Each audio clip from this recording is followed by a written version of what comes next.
Disclaimer. This podcast features a conversation between two individuals regarding assistive technology. The views, thoughts, and opinions expressed during this episode belong solely to the speakers and do not necessarily reflect the official policy or position of their respective employers. Furthermore, this discussion is for informational purposes only.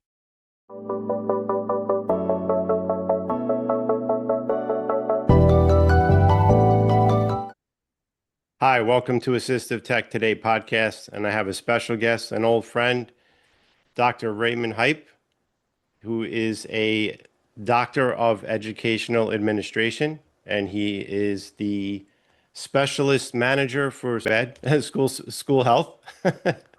And without further ado, Dr. Heipp, welcome to the podcast. Vinny, thank you so much. I so appreciate you inviting me on today. It's great. You know, we've worked together for so many years, and it's really cool to be part of this with you. Yeah, I mean, when I started this podcast, Ray, it's just amazing how many old friends and people that I've had the pleasure of knowing and working with, through the years. You especially, because we've we've co-presented for companies before in the past. So I said, who can I get that has a wealth of knowledge that I think my viewers and listeners would love to hear about? And I thought of you. So I'm glad we were able to make this work. Well, thank you. Appreciate that. So I guess, Ray, just basically tell the audience a little bit of your background and where you came from and what you're doing now. Sure. So my background is actually rooted in education. So former gen ed and special ed administrator, along with teacher and coach, have worked outside of the education realm for a little over 20 years now. Was over 20 in it and now right around 20 out of it. But the focus has always been technology once I left education. First ed tech, and really about the last 15 years, just a focus on assistive technology and what that can do. And it's interesting because we hear all these definitions and explanations about what's assistive technology versus anything else. But the bottom line is it's a technology that helps any individual live their lives, do those daily things. And when we start to look at that, what many people don't realize is that the technology that you're using right now is the same assistive technology that I'm using. But you can't tell because I've got my contacts in today rather than glasses. Right, Trust me, you don't want to see me driving without glasses or contacts. So, in essence, that definitely is assistive technology to everybody. right. My whole interest in this really got started. I hate to say this, but it was the late 1970s. It was 79. I was a teacher's aide and was working with an after school program because certain students weren't allowed in the building during the school day. And I'll never forget this young man. His name was Robbie, and he was nonverbal and autistic because in 1979, autism was not a spectrum. Autism was a single category. And the frightening thing was it was a subcategory of schizophrenia. And for us in those days, assistive technology meant you had scented magic markers because the kids would actually want to pick them up and use them. And then beyond that, maybe you had a reel-to-reel tape recorder. And I know some of the younger listeners are going to have to actually Google that to figure out what one of those is. But, that's what actually kind of moved me in that way, always remembering, hey, you know what? There's individuals out there that need some assistance. My master's degree is actually a specialization in reading. I'm a reading diagnostician through that, and saw so much potential in students that had one drawback, whether it be dyslexia or a reading issue. And so many of our individuals, the ones with whom you and I work on a day-to-day basis, just need a little something to be working in the same way that a lot of other neurotypical individuals are working. Right. Yeah, it's funny when you said about the tape. I was just talking to somebody today about reel to reel and 8-track, and that's like from the Stone Ages. I was just watching a podcast with Fred Arbison, and he had done something with on Brian Williams' podcast, he had done something for, I believe it was CNN. They did something about music archives, and he was talking about he got to listen to music that was recorded in the 1800s on a wax tube, Oh and it my was God. still, I guess, still intact. So that's pretty impressive. Thinking about something that old, Right. that's pretty old stuff. Exactly. Yeah, Wow, that is so cool. yeah, yeah. So no, I mean, assistive technology, like you said, I'm wearing these, these are readers, but I'm working on my laptop. If I didn't have them, I wouldn't be able to see.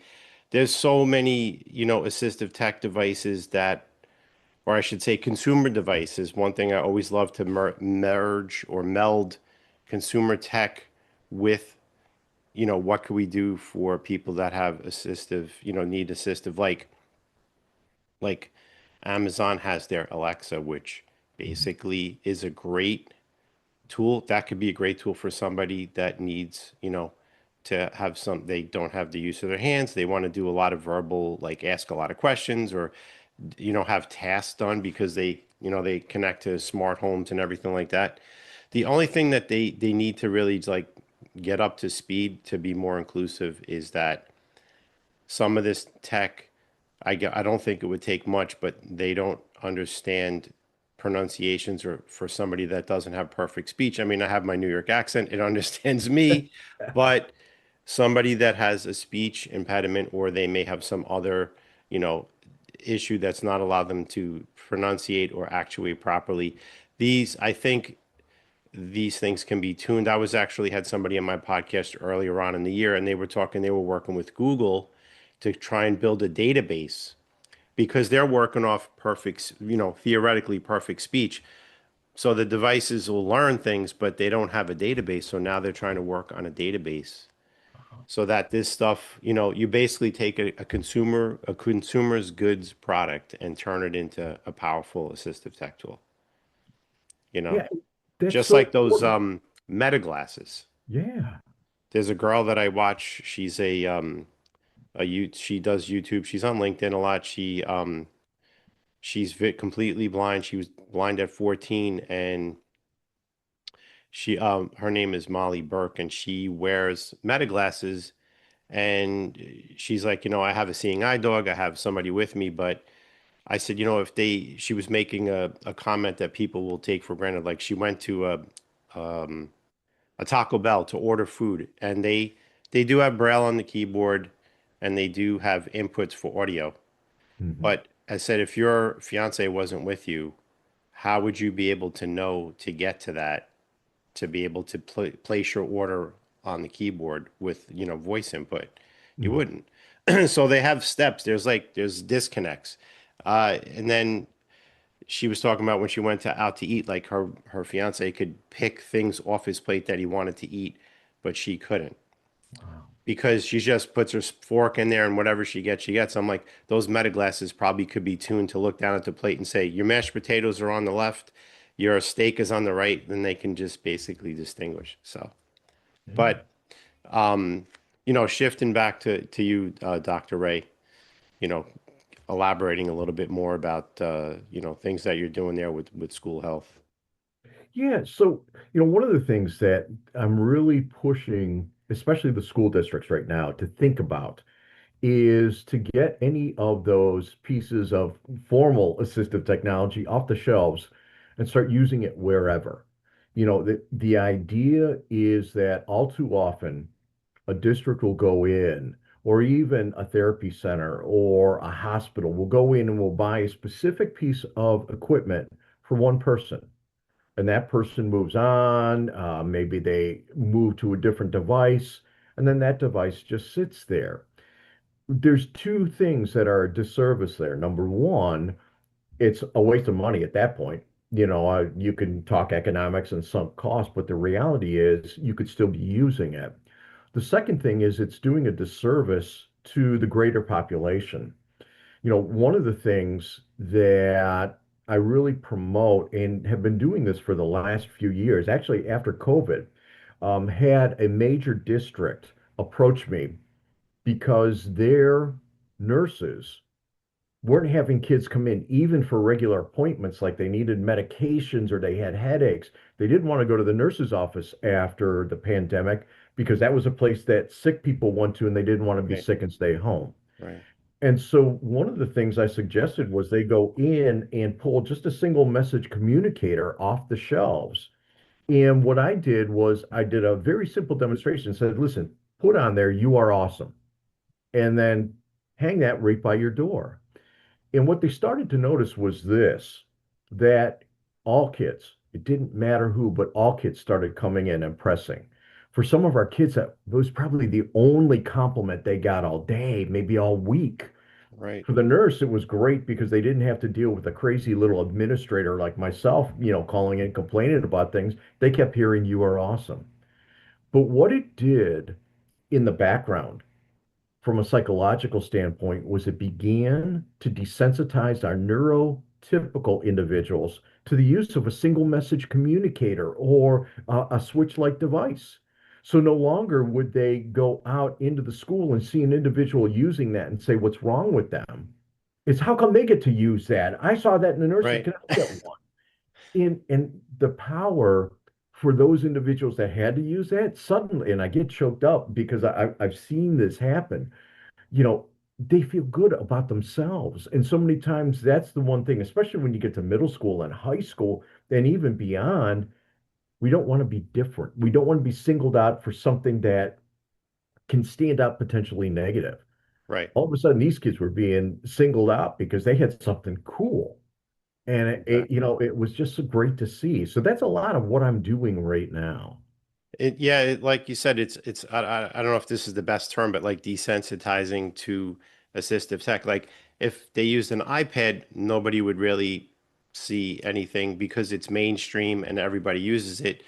Some of the tech devices that we make it enabling devices, or school health has, they don't maybe look like the norm. So, it's like, what's that? Is that something, what is that they're using? But once they see how some of this stuff works, how cool it is, even the toys, I've had kids come up. I've done like in our town here, we've done like meet like all the local merchants, and we had a booth set up, and all the kids are coming up, and there was some kids with special needs, but the majority of the kids didn't, and they loved the toys and all the things that there was there. They were engaging with it. They thought that was like the probably cooler than some of the stuff that they normally had. So it's you break the ice, so to speak. You really do. And it's great because, we can use so much of this stuff for so many other things. I think of something like, something you've designed, the big red switch, or the bright red switch, I'm sorry. Hmm. And that is so powerful because of the lights, the vibrations, everything that goes along with it. But guess what? It's a great answer button in a classroom, no matter who's in the classroom. Right. And the kids really enjoy it, and it's easier for the teacher than to take a look and say, well, yours lit up first, and Hmm. so it's just a cool thing. And you said another important point, because I'm sure you've had this experience too. Parents will go into an IEP meeting, or even as an individual comes into a workplace and somebody will say, oh, just give them an iPad, that'll be fine. iPads are phenomenal. I've got one sitting right here off to Hmm. the side, but they're phenomenal for those that can use them. There's still individuals that can't use them. The best assistive technology, again, just pulling it out to that basic framework, is that assistive technology which has been designed for a specific person, because then it's more easily generalizable. Anything like an iPad or tablet that's been designed for the general population as a whole isn't as easy to focus down, and we forget that No, sometimes. not unless you're using specialized apps or peripherals like what, Enabling makes, or, other companies make to basically bridge the gap if they Yep. need to for the interface. Obviously, the best piece of equipment is going to be the one that they can use. Exactly. Yeah. Exactly. And that's what we've got to stay by. What is it that's going to work for that individual? You know, I think of something because we hear the term switch all the time. And what do you automatically think of? The little press down switch and that's Hmm. it. There are some individuals that can't use that. Right. The finger switch is still something I carry around with me, whether I'm presenting or actually meeting one-on-one with a group, because sometimes the ability just to be able to tweak that switch and have it activate something is huge for an individual. Right. I mean, the one of the I'll quote the line, from Dr. Stephen Kanner, who was the founder of Enabling, who I work for, and he used to always say, "Don't don't show me what you can't do, show me what you can do," and basically work backwards. Like, okay, you can do this and this and that. Okay, well then I have this, this, and this. This switch will work for you. This will, that won't. It kind of just narrows down. For me, that's what I do when I talk to people on the phone. They're like, I need a switch for a kid. And I'm like, okay, well, what's the situation? And they'll be like, okay, well, if he's a quadriplegic, okay, he's got head movement. Does he have eye tracking? Does he have good, consistent head movement? Then I'll work in and say, this is what you want. Does he have, a caregiver? Like, who's working with them? I also want to keep it simple. I like the KISS method. Just keep it simple, because the more complex you make something, the less people are willing to use. Mhm. One of the things that makes me laugh is our good old standard television remote. And forget it, the TV remotes today are so advanced. They have voice search on them. I mean, we're dating ourselves. Like when I grew up as a kid, we had a rotary dial. There was no TV. The TV remote was turn the TV on, turn the TV off when they first came out. People are still afraid of TV remotes. They're afraid to program them. Some of them, they don't know how to use all the buttons. So it's still daunting, even though it's a commonly used device that everybody that's listening to this podcast has in their house, most likely. But something like that is, like I said, it's just it's if you make it too difficult, they won't use it. I think that's one of the reasons why the iPad was such a success in our industry, Mhm. because it was very intuitive and it was commonplace Yeah.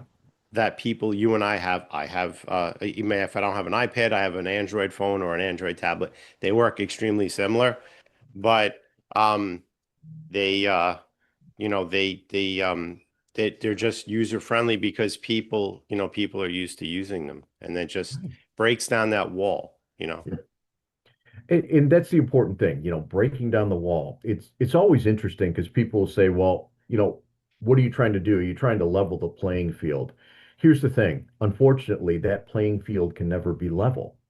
But what we're doing, what you're doing, what I'm doing is working on what's called the crown of a field. Any good athletic field has what they call a crown. And that's for when water comes down, the crown just angles it a little bit so the water runs off to the sides.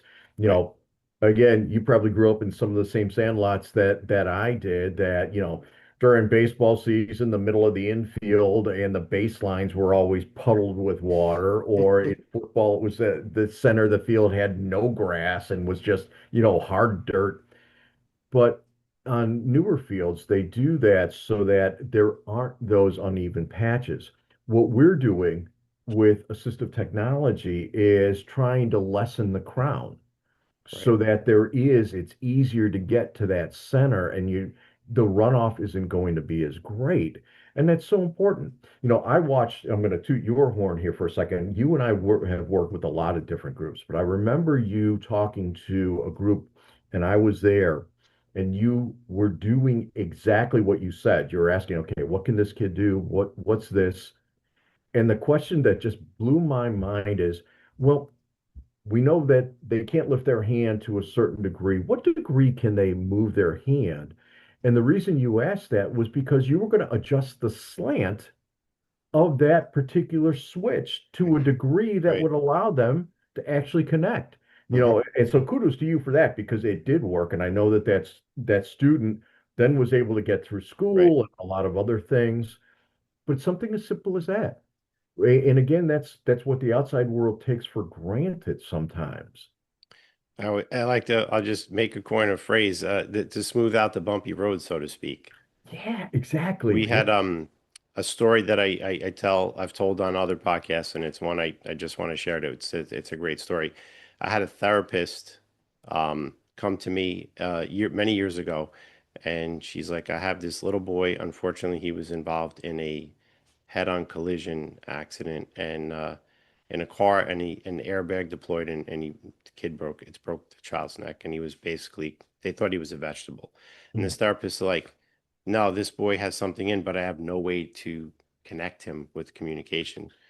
So at the time, our engineer at Enabling was working on an iBlink switch with Dr. Stephen Kaner, and they had this, and it wasn't ready for prime time yet, but I went to Steve and I said, Steve, I have a situation. I think this would be a useful thing. The iPad hadn't even come out yet, so there wasn't any of these high-tech devices. So he's like, give him the switch. Absolutely. Send him the switch. Send her the switch. And about a week later, after she got the switch, she called me up and she's like, she was basically crying. She goes, I cannot believe that I was right, that this boy was fully intact cognitively. They were able to connect it to one of our, multi-message communicators, and he was able to use his iPad. She's like, he started smiling. He was Oh, his whole persona changed. He was upbeat. And then a little while after that, they were able to get him. They had in school, he was able to go to school. They had a lemonade stand, and he was working in the stand talking to the kids. This this little boy wound up going all through school, all through high school. And then by then, technology had advanced. He was able to use a more advanced eye gaze system that is available now. And, something like a Dynavox or whatever, he wound up going to college and graduating. So if it wasn't for that therapist, and I always say that therapists are the unsung angels, that she didn't give up, and we basically smoothed that bumpy road out. Because if that without that with that disconnect, then that boy would have just withered away in some nursing home or something. So I always get choked up about that story, and I always think about that boy. Like, that was, somebody asked me what was one of the most impactful things that you ever experienced in doing this for 24 plus years. That still today resonates with me as one of the most powerful things that I was able to help. And that's a really good feeling that it turned a bad situation into, a positive outcome for him. oh, what a great story. Thank you for Yeah. sharing that. That Yeah. but that's what we do every day. Right. We're there to give that hope. Sometimes the body for some of our individuals becomes a prison. And again, I don't necessarily think the outside world always understands that. They look at some of those individuals with simply pity, or, I don't want to spend time thinking about them. Hmm. The reality is we don't know, because their mind is moving around and thinking through different things. They might have answers to problems that we would never think about just because of their perspective. Right. Right. It is important. And, you never take for granted what you have. And until, if you were in those person's shoes, so to speak. And there's little things like little things that we overlook, just day to day, like I had mentioned about that girl with, just going to order something you and I take for granted. We go into McDonald's, or if we go to wherever, and now everything's kiosk, like it's 2 seconds for us. But Right. what are those hurdles for somebody who doesn't have that ability to see, or they may not be able to hear, or they Right. may have a physical disability, they can't get up to those kiosks to do it, or so that's why our job is always evolving, and we haven't figured everything out every day. Like I said, I've been doing this for 24 years. The company I work for has been around for almost 50 years. We don't have a perfect solution for every person already. We're always evolving, always changing, because no two people are alike. This is not a cookie cutter business by any shape or form. Everybody is an individual. Everybody has their own personality, and they're their own person. And we have to treat them as such. And that is so important. Again, sometimes the outside world just doesn't get that. It's like, oh, just give them whatever. And it's like, no, that'd be like saying to, again, I'll go back to a baseball illusion, give a right-handed fielder a left-handed glove. It doesn't make sense. It's not going to necessarily work and allow that demonstration of abilities. Right. Absolutely. Um, Anything else interesting, Ray, that you could, share that you want to bring up? Yeah, so a lot of what's going on now, we hear a lot about literacy and that. And just as a reminder to folks, Low tech and no tech is as much a support for literacy as anything else. And when I say that, you know, sometimes we think letters and we think of the old school magnetic letters that you put on, a board or a refrigerator.